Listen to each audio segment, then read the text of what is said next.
안녕하십니까. 저는 교육부를 담당하고 있는 김은도 목사입니다.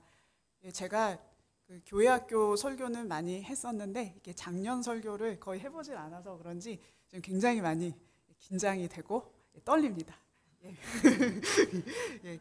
오늘은 특별히 우리 교우님들의 기도와 사랑 안에서 키가 자라고 또 믿음이 자라고 또 성품이 자라고 있는 우리 교육부 학생들과 어린이들과 함께 예배를 드립니다.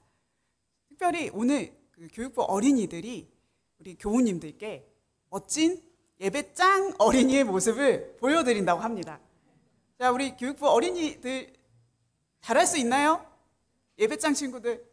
예, 다들 지금 아주 멋진 예배자의 모습을 보여드리고 있습니다. 네. 자, 그래서 언제나 삼위교회와 우리 하나님의 꿈나무인 우리 학생들은 우리 교우님들의 기도가 많이 필요합니다. 지금 대학 입시를 위해서 공부하고 있는 친구들 그리고 우리 학생들을 위해서 어린이들을 위해서 많은 기도 부탁드립니다. 오늘 하나님이 여기 계시다라는 주제로 하나님의 말씀을 함께 나누게 되는데요. 하나님은 그분의 백성을 절대로 포기하지 않으십니다. 그렇기 때문에 우리 교우님과 우리 교육부 학생들에게 소망이 있음을 믿습니다. 오늘 함께 봉독한 하나님의 말씀은 열왕기상 2장 1절에서 4절의 말씀과 9장 1절에서 9절의 말씀인데요. 첫 번째 2장 1절에서 4절의 말씀은 다윗이 노년에 아들 솔로몬에게 주는 유언의 말씀, 지혜의 말씀입니다. 그리고 두 번째 9장 1절에서 9절의 말씀은 성전을 완공하고 성전 봉헌식을 마친 그 솔로몬에게 하나님께서 임재하셔서 주신 말씀입니다.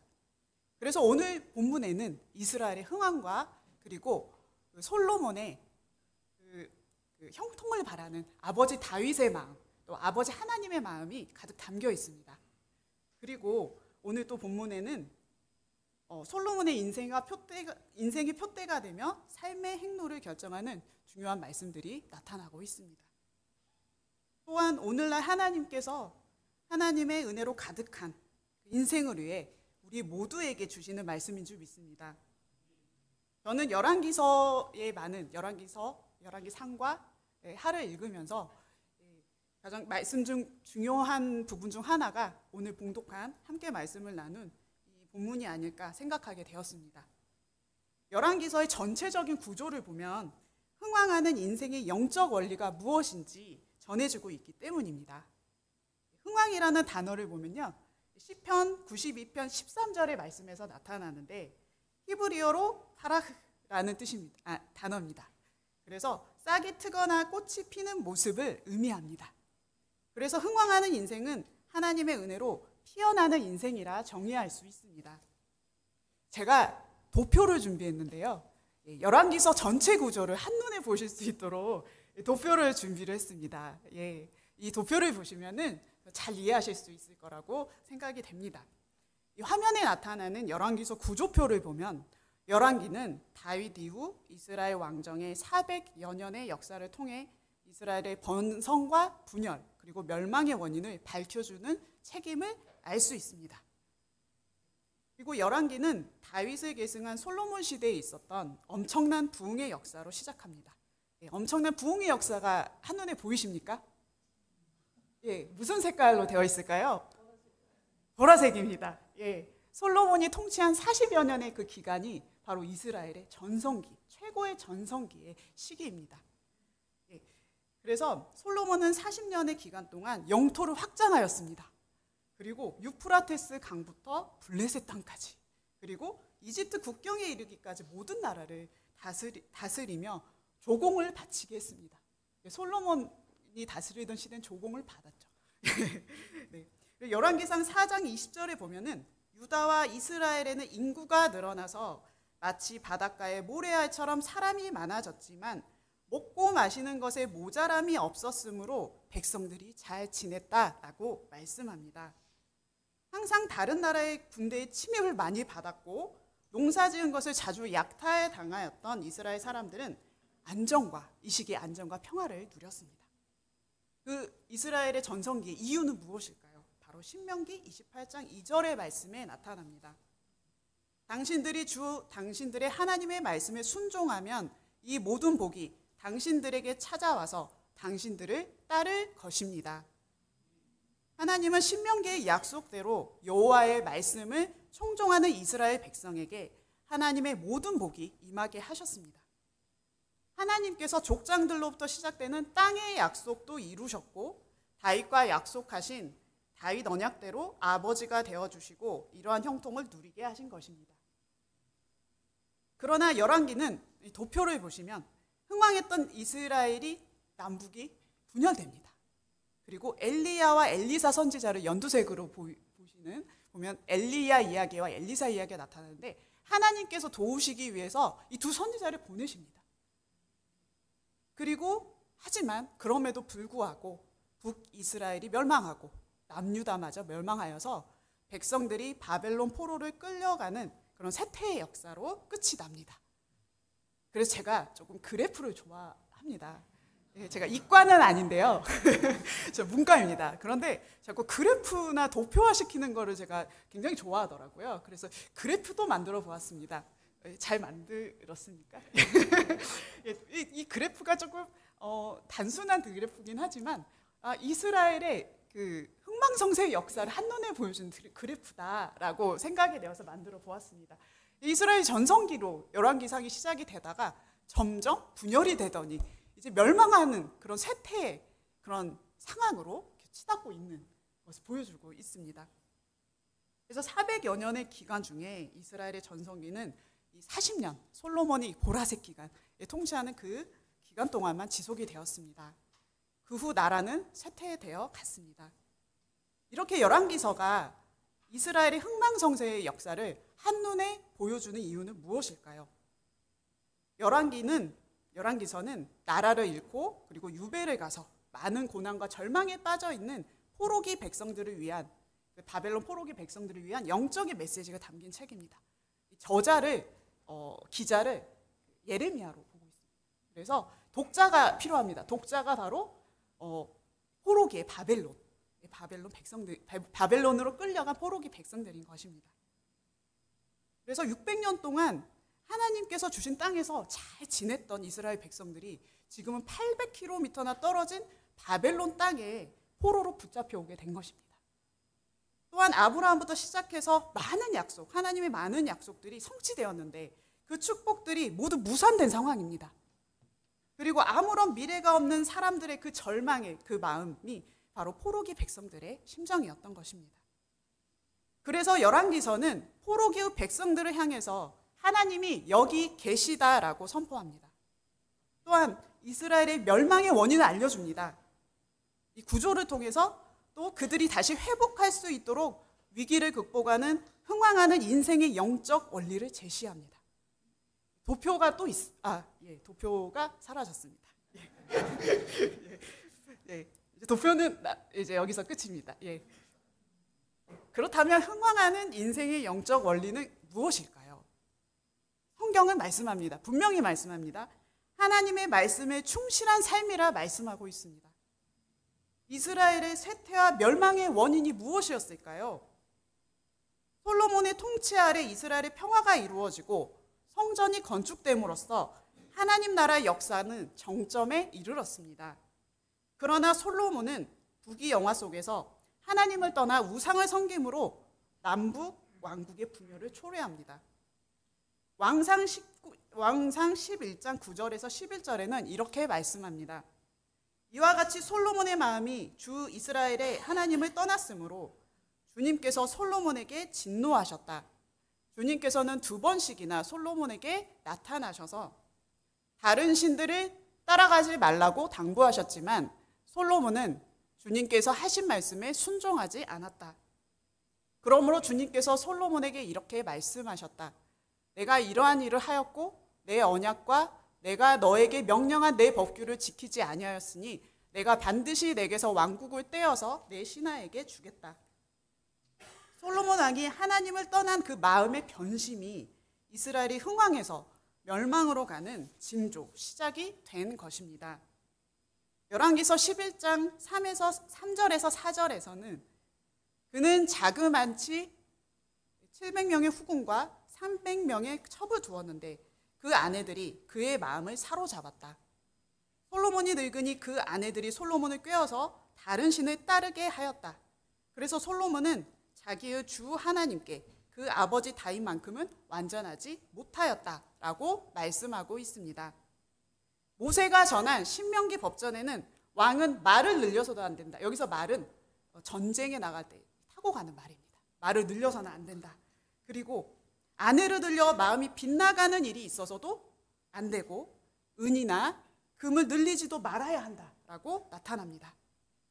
이러한 것들이 바로 하나님을 떠나게 하고 멸망으로 인도한다고 분명히 명시하고 있습니다. 하지만 솔로몬은 이 말씀을 충실히 지키지 못한 것입니다. 또한 신명기에는 하나님께서 왕들이 그 마음을 지킬 수 있도록 하나님의 축복의 길로 인도하는 말씀도 분명히 나타납니다. 신명기 17장 18절에서 20절의 말씀입니다.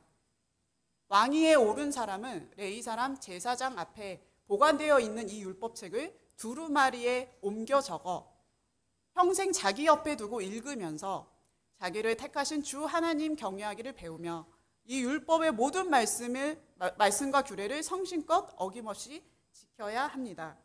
마음이 교만해져서 자기 결례를 업신여기는 일도 없고 그 계명을 떠나서 좌로나 우로나 치우치지도 않으면 그와 그의 자손이 오래도록 이스라엘의 왕위에 앉게 될 것입니다. 이렇게 신명기의 말씀은 왕이 평생 곁에 율법책을 두고 계속 읽고 따른다면 절대 좌로나 우로나 마음이 흔들리지 않는다라고 말씀하고 있습니다. 그러나 율법책을 곁에 두고 하나님의 말씀을 계속 경청하는 대신에 하나님의 말씀이 있어야 될 자리에 우상을 섬기는 이방 여인이 있었기 때문에 솔로몬은 변심했고 이스라엘이 분열을 초래하였던 것입니다. 제가 한 가지 자랑을 드려도 될까요? 그 자랑은 교육부의 자랑입니다. 여기 제가 아주 큰 자랑인데요. 교육부 학생, 지금 중고등부 학생, 저기 열심히 PPT를 봉사하고 있는 덕진이, 그리고 현종이, 그리고 우리 다혜는 매일 하나님의 말씀을 옆에 두고 읽습니다. 겨울부터 지금까지 성경을 읽고 있습니다. 저희 단톡방에, 중고등부 단톡방에 매일 그 공동체 성경 읽기 링크를 공유해서 우리 친구들이 정말 바쁘거든요. 저는 이러한 그 모범생이 모인 중고등부 처음 봤습니다. 얼마나 열심히 사는지 박수를 한 번 치면 일주일이 지나간다라고 이야기합니다. 정말 열심히 공부합니다. 시간을 쪼개서 공부합니다. 제가 그래서 반성합니다. 나도 이렇게 살아야 되는데 하면서 정말 너무 자랑스러운 친구들인데요. 너무 바쁘고 학원도 가고 학교도 가고 공부하기도 너무 바쁜데 잠이 부족합니다. 그런데도 성경을 읽겠다라고 해서 제가 보내주고 있어요. 그래서 지금 한 에스라까지 지금 읽고 있고요. 이제 12월이 되면 일독을 합니다. 우리 교우님들 12월이 됐을 때 우리 학생들 많이 칭찬해 주시기 바랍니다. 그것뿐만이 아니라 우리 아동부에도 매일 성경을 읽는 친구가 있고요. 매일 성경을 읽는 가족이 있습니다. 자랑입니다. 그래서 매일 하나님의 말씀을 이렇게 읽고 곁에 두고 중심에 두는 교육부 학생들의 그 가정의 인생을 하나님께서 책임지실 거라 믿습니다. 그리고 하나님의 은혜로 피어나는 그런 인생으로 인도하실 것입니다. 그래서 열왕기 저자는 포로기 백성들에게 이스라엘이 이렇게 멸망한 것은 하나님의 말씀을 곁에 두고 읽지 않고 지키지 않았기 때문이며 반대로 하나님의 말씀에 충실한 삶을 살아가면 그들은 다시 회복될 것이라 분명히 말씀하고 있습니다. 그래서 흥왕하는 인생의 비결은 또한 믿음의 선조들의 유언에서도 발견할 수 있습니다. 모세와 여호수아 그리고 다윗은 세상을 떠나기 전 후손에게 동일한 삶의 지혜를 전해줍니다. 먼저 모세의 유언을 살펴보시겠습니다. 신명기 31장 12절의 말씀입니다.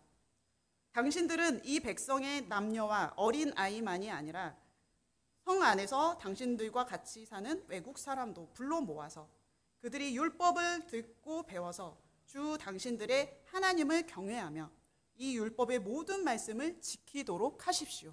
다윗의 유언의 말씀입니다. 여호수아의 유언의 말씀입니다. 여호수아 22장 5절의 말씀입니다. 당신들은 오직 주님의 종 모세가 당신들에게 명령한 계명과 율법을 열심히 쫓아서 지키십시오. 주 당신들의 하나님을 사랑하고 언제나 주님께서 지시하시는 길로 가며 주님의 명령을 지키며 주님을 가까이 하고 당신들의 온 마음과 온 정성을 다하여 주님을 섬기십시오. 마지막으로 다윗의 유언의 말씀입니다. 열왕기상 2장 3절입니다. 너는 주 하나님의 명령을 지키고 모세의 율법에 기록된 대로 주님께서 지시하시는 길을 걷고 주님의 법률과 계명, 주님의 율례와 증거의 말씀을 지켜라. 그리하면 내가 무엇을 하든지 어디를 가든지 모든 일이 형통할 것이다. 믿음의 선조들의 흥왕하는 인생을 위한 가르침은 단 한 가지입니다. 역사의 주인이신 하나님의 말씀을 매일 읽고 지키며 그분의 길로 행하는 것임을 믿습니다. 이처럼 열왕기서는 흥왕하는 인생의 비결이 부와 권세와 명예와 힘이 아니라 하나님의 말씀을 읽고 공부하며 말씀대로 행하는 삶에 있음을 보여줍니다. 교우님들께서 모세와 여호수아, 다윗처럼 우리 자녀손에게 전해주시고 싶은 지혜나 유산이 있습니까? 어떤 것을 전해주고 싶으십니까? 예, 믿음, 지혜. 역시 훌륭하신 신앙의 우리 교우님들이십니다. 교우님들이 자녀손들에게 굉장히 크고 좋은 많은 것들을 주고 싶으시잖아요. 그러나 저는 자녀손들에게 줄 수 있는 가장 큰 선물은 하나님을 섬기는 우리 교우님들의 신앙의 모습이라고 생각합니다. 저희 집안에도 교우님들처럼 믿음의 조상이 계십니다. 처음 하나님을 믿게 된 믿음의 조상이 계시는데요. 외가에는 외할아버지가 계십니다. 지금은 이제 돌아가셨는데요. 제사를 지내는 종갓집의 종손이셨다고 합니다. 그러면 교회 다니기 쉽지 않으셨겠죠. 그래서 학창 시절에 예수 그리스도를 영접하시고 교회를 가셔야 되는데 정말 힘드셨다고 합니다. 그래서 매를 맞아 가시면서 가족들이 너무 반대를 하시니까 매를 맞아 가시면서까지 교회에 가셨습니다. 그리고 절대로 교회에 가지 못하도록 가족들이 막으실 때는 그냥 교회를 가지 못하느니 나는 그냥 죽겠다라는 다짐으로 문에 그냥 누워 계셨다고 합니다. 그 정도로 신앙을 지키셨던 외할아버지가 계셨습니다. 그래서 이렇게 외할아버지를 통해 외가는 믿음의 가문이 되었습니다. 제가 어렸을 때 명절이 되어서 외갓집에 가면 이모님들께서 8분이 계십니다. 그래서 가족들이 모이면 몇 명이 모이게 될까요? 30명. 이모부도 계시고 우리 사촌들도 있기 때문에 거의 한 30여 명이 모입니다. 그런데 가족들이 명절에 모이면 제일 먼저 하는 게 있습니다. 기도. 역시 훌륭하십니다. 너무 배고프니까 밥을 먹는 게 아니라 아무리 점심시간이 지났어도 모이자마자 가장 먼저 하시는 것은 예배였습니다. 그래서 30여 명의 그 가족들이 거실에 이렇게 옹기종기 모여 앉습니다. 근데 여기서 중요한 것은 예배가 끝날 것 같다가도 끝나지 않는다는 것입니다. 예배가 잘 안 끝납니다. 왜냐하면 명절이라서 부엌에는 굉장히 많은 맛있는 음식들을 이렇게 할머니께서 세워놓으셨기 때문에 정말 맛있는 그 향기가, 음식의 향기가 가득하거든요, 거실에. 그런데 꼬르륵 소리도 납니다. 배가 고픕니다. 그런데도 예배가 끝나지 않습니다. 지금 분석을 해봤어요. 나중에 커서 왜 이렇게 예배가 길었을까 생각을 해보면 외할아버지께서 항상 노트가 있으셨는데 우리 교우님들께서도 은혜 받으신 말씀을 노트에 적으시지요. 그래서 그동안 명절이 올 때까지 오랜 기간 동안 은혜 받으신 내용을 노트에 적으십니다. 그래서 저희들이 명절에 모이면 그 모든 말씀을 전해주십니다. 그러다 보면은 우리 귀여운 사촌 동생들이 웁니다. 다리에 쥐가 난다고, 배고프다고. 그래서 울어도 외할아버지는 계속 말씀을 전하셨습니다. 중단하지 않으십니다. 그래서 말씀이 끝났습니다. 그런데 기도가 이어집니다. 기도가 안 끝납니다. 기도가 시작되는데 나이 순으로 해서 30여 명의 가족의 기도를 세세하게 축복하시면서 기도하십니다. 그래서 예배가 끝나지 않았습니다. 그래서 그리고 그 거실과 안방에는 예배상이 있었거든요. 거기는 항상 성경책이 펼쳐져 있어서 시간이 되실 때마다 가셔서 성경을 두 분이 읽으셨어요. 그래서 그런 모습들이 저에게 많이 기억되어 있고요. 그리고 예배상에 어느 날 봤는데 편지 봉투가 있었습니다. 그래서 편지 봉투에 뭔가가 빼곡히 쓰여 있어서 봤는데 기도 제목이 있었어요. 30여 명의 가족의 기도 제목이 아니에요. 그것은 이제 암기하고 계시는 거죠. 그것은 그 중보 기도를 위해서 교우님들 아니면 아시는 분들의 중보 기도 제목을 받으셔서 적어 놓으신 거예요. 그래서 새벽 제단을 항상 쌓으실 때 이 강대상 예배가 다 끝나면 강대상 밑에서 무릎을 꿇고 30여 명의 가족을 위해서 먼저 기도하신다. 기도가 안 끝나죠. 또. 그런데 이제 중보기도 그 편지 봉투에 있는 50여 명에 위해서도 기도하셨던 그 모습들이 아직도 기억에 남아 있습니다.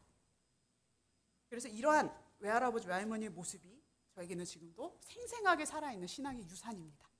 제가 외할아버지 외할머니께 가장 감사하는 일이 바로 이 모습이었습니다. 그래서 저는 자녀손들에게 줄 수 있는 가장 큰 선물이 바로 하나님을 섬기는 우리 교우님들의 신앙의 모습이다라고 생각합니다. 힘든 상황 속에서도 하나님의 말씀을 끝까지 붙들고 하나님의 능력으로 이겨내신 그 교우님들의 삶이 바로 자녀손들에게 가장 큰 유산이 될 줄 믿습니다. 마지막입니다. 마지막으로 열왕기서에는 이스라엘 왕들의 불순종과 심판에도 불구하고 언약 백성에게 하나님께서 주시기 원하는 그 승리의 신호, 승리의 시그널들이 나타나고 있습니다. 먼저는 선지자입니다. 하나님께서 엘리야와 엘리사를 보내셨습니다. 이것은 승리를 위한 시그널인 것입니다.